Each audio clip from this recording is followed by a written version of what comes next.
Agradeço a presença de todos. Então, como a Thalita já comentou, né, meu nome é Lucas, né, eu sou formado em nutrição e tenho mestrado na área de ciências biológicas. Na aula de hoje, então, nós iremos falar um pouco sobre alimentação e nutrição para o cuidado, né, mais especificamente na infância. Os tópicos que serão abordados hoje durante esse webinar, né, serão, né, a nutrição para o cuidado, né, da onde ela surge, quais são algumas fases da vida em que deve-se ter essa alimentação diferenciada, o nosso foco principal que será a infância, né, nesse webinar, onde nós falaremos aí das diferentes fases da infância, como, por exemplo, o período, né, pós-natal ali dos recém-nascidos, né, vamos falar de algumas características, a importância que tem o peso ao nascer, né, no entendimento aí de como isso pode promover a doença ou a saúde, né, nessas crianças, né? O que é o conceito de programação metabólica, por que ele é muito importante, né, para a gente entender a questão nutricional, né, e o risco de doenças para as crianças, né? Vamos falar também um pouquinho de amamentação, né? Qual a importância da amamentação, para que ela serve, né? Quais os benefícios que ela podem trazer, tanto para a mãe quanto para a criança.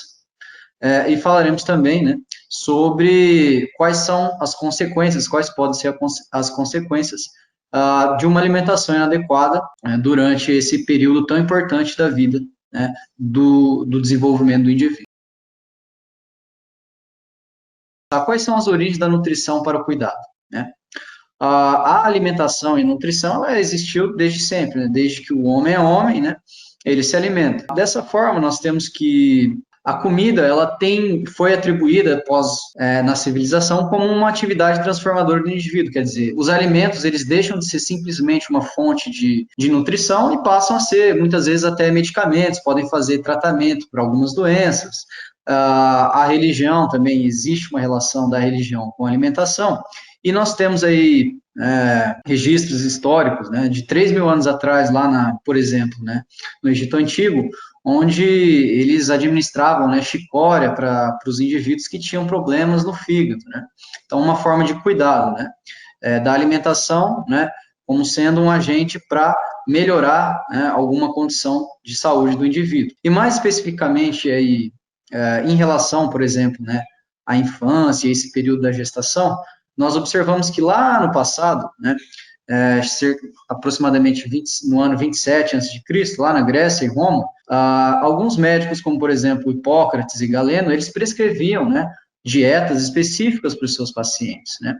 E naquela época se acreditava que as frutas, né, eram alimentos que eram inadequados para mulheres, né, amamentando e crianças. Hoje a gente sabe que isso, na verdade, né, não tem nenhuma base científica e que, né, as frutas elas devem sim ser consumidas, tanto pelas mães quanto pelas crianças, né? As frutas devem fazer parte, então, de uma alimentação equilibrada, de uma alimentação saudável, né? Eu trouxe isso só para ilustrar, né, essa perspectiva histórica dentro da alimentação e da nutrição como uma forma de cuidado para o indivíduo. Em relação às fases da vida, nós temos as diferentes fases do desenvolvimento. A gente pode destacar a gestação, né, que após o nascimento, então, nós temos a fase da infância, né, onde nós temos a criança, depois a fase da adolescência, até esse indivíduo chegar à idade adulta e atingir a fase senil, né, que é a fase em que nós nos tornamos idosos. E é interessante, então, que em cada uma dessas fases, as necessidades nutricionais do indivíduo elas vão ser diferentes, né? Elas vão ser específicas, né?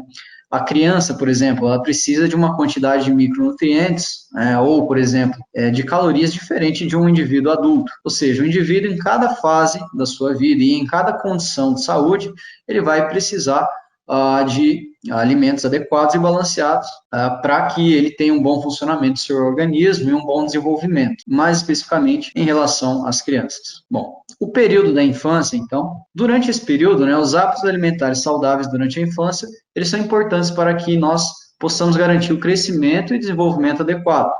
Ao que comprovam as evidências científicas atuais, de que a nutrição da criança ela vai influenciar a sua saúde quando é em idade adulta. A introdução de produtos industrializados na alimentação infantil pode causar impactos negativos para o futuro de toda uma geração de brasileiros. Então, é extremamente importante, né, que nós cuidemos da alimentação das nossas crianças, porque os hábitos alimentares que serão formados aí durante esse período da infância, né, principalmente ali após o período da amamentação exclusiva, que nós vamos falar um pouquinho mais para frente, né, os alimentos que serão ofertados e que as crianças terão acesso durante esse período da infância, irão formar os hábitos alimentares dessa criança para o resto da vida. Então, é extremamente importante que nós tenhamos cuidado na hora de planejar, na hora de ofertar os alimentos para essas crianças. Então, devemos evitar a todo custo, né, oferecer para as crianças os alimentos que a gente chama de alimentos processados, né, que são aqueles alimentos, né, que não fazem bem à saúde, né, que são aqueles alimentos que são produzidos pela indústria, uma alta adição de açúcar, conservantes, óleos, alimentos, então, que não fazem bem à saúde e que, se administrados, né, se oferecidos às crianças durante esse período da infância, poderão, então, criar hábitos alimentares não saudáveis que essas crianças poderão levar para o resto da sua vida, até a vida adulta. Bom, o recém-nascido, né, a criança, depois, no período pós-parto, ela tem algumas características, né? Nós podemos destacar, por exemplo, nos primeiros meses de vida, o processo de desenvolvimento ele é acelerado, né? Acontece de maneira muito intensa e tem como base principal a maturação progressiva do sistema nervoso central, né, do cérebro. Então, a criança ela passa por um desenvolvimento cognitivo muito grande durante esses primeiros dias de vida, né, onde ela passa a reconhecer os pais, ela começa a balbuciar suas primeiras palavras. Então, tudo isso então é indicativo de um intenso processo de neurogênese, né, de formação de novos neurônios, de novos sinapses, que é o desenvolvimento normal do sistema nervoso central. Além disso, nós temos também um intenso desenvolvimento do sistema gastrointestinal. Então, né, o estômago, o intestino, né, dessas crianças, desses recém-nascidos, ele não se encontra completamente formado, completamente maturado, né? E ele vai passar, então, por um processo de intenso desenvolvimento. O alimento da criança recém-nascida é único e exclusivamente o leite materno. A gente não deve administrar nenhum outro tipo de alimento nesse período, porque o sistema gastrointestinal dessa criança, todo o organismo dela, está preparado para receber leite materno e não nenhum outro tipo de alimento. O crescimento infantil, ele se caracteriza como um processo de caráter concreto e mensurável, que compreende a formação, o aumento da massa e a renovação dos tecidos. A infância é a fase na qual se iniciou o aumento global do organismo, ou seja, dizer então que esse período é um período de crescimento muito intenso, né? E que o organismo vai crescer de maneira geral. Os bebês e as crianças devem ter o seu crescimento avaliado durante exames médicos e de rotina. Desnutrição, sobrepeso e obesidade, assim como condições associadas ao crescimento e à nutrição da criança, podem ser detectadas e encaminhadas precocemente. É de rotina, quer dizer, é comum que se realize, então, o acompanhamento do crescimento dessa criança. Então, durante ali a primeira infância, durante a infância, na verdade, de maneira geral, a criança ela tem que ser acompanhada ali pelo pediatra, por exemplo, em relação ao seu crescimento, né, em relação, por exemplo, ao seu peso, né, para verificar se o peso dessa criança está muito abaixo ou muito alto, né, ou se encontra dentro da faixa de normalidade. O comprimento da criança também tem que ser avaliado para verificar se ela está se desenvolvendo de uma maneira saudável, né, assim como, por exemplo, pode ser avaliado o perímetro encefálico, né, que pode revelar aí dificuldades no processo de desenvolvimento do sistema nervoso central.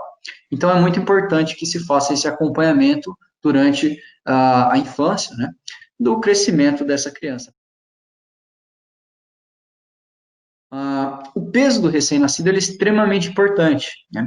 Ele pode ser influenciado pela extensão da gestação, né? Ou seja, crianças que nascem, né, pré-termo, ou seja, que nascem antes do momento correto, né, do momento mais normal, natural, né, que são as crianças pré-termas, elas podem ter um peso ao nascer, né, diminuído, né?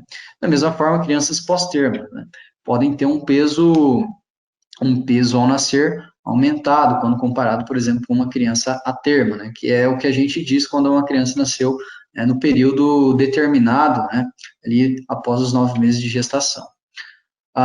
Ele pode ser influenciado, esse peso ao nascer da criança, pelo peso da mãe, né, pelo peso que ela tinha antes de engravidar, ou pelo ganho de peso durante a gestação. Então, mães que ganham muito peso durante a gestação. Assim, é normal ganhar peso durante a gestação, mas o médico, o obstetra, ele sempre vai estar avaliando para verificar se esse ganho de peso ele não está muito exagerado, né? Ou, por exemplo, mães obesas, né, tenderão a dar à luz a crianças mais pesadas, né? E isso muitas vezes pode acabar acarretando a dificuldades no parto e até mesmo a consequências que a gente vai falar daqui a pouco, né? Para a criança, no seu metabolismo, no seu desenvolvimento, né, aumentando o risco para desenvolver alguns tipos de doenças. Vale a pena a gente ressaltar a questão também do diabetes gestacional, né? Durante o período da gestação, é normal que se ocorra um processo que a gente chama de resistência à insulina, né? Justamente pelos hormônios que estão sendo produzidos e que estão sendo secretados durante esse período da gestação, né? As gestantes elas têm um aumento na resistência à insulina. E se formos nos lembrar lá da fisiologia, né? A insulina é justamente, então, o hormônio que permite, né, que promove a entrada da glicose nos tecidos, né, como, por exemplo, no músculo esquelético, né, no tecido adiposo. Então, né, uma vez que nós temos a resistência a esse hormônio, a insulina, né, essa glicose que deveria entrar nos tecidos, ela acaba se acumulando na circulação, provocando o que a gente conhece como diabetes, né. Então, o diabetes gestacional é uma condição que pode ocorrer. E como consequência desse diabetes gestacional, então, com esse excesso de glicose na circulação, né, essa glicose ela vai ficar em excesso, né, e vai poder ser absorvida ali pela criança através do cordão umbilical, né, e esse excesso de glicose vai promover um crescimento muito grande na criança, o que pode levar ao que a gente conhece como macrosomia fetal. Não sei se podem observar na figura, né? São crianças aí que nascem com um excesso de peso, né? Com um peso maior ou igual a 4 quilos. Bem?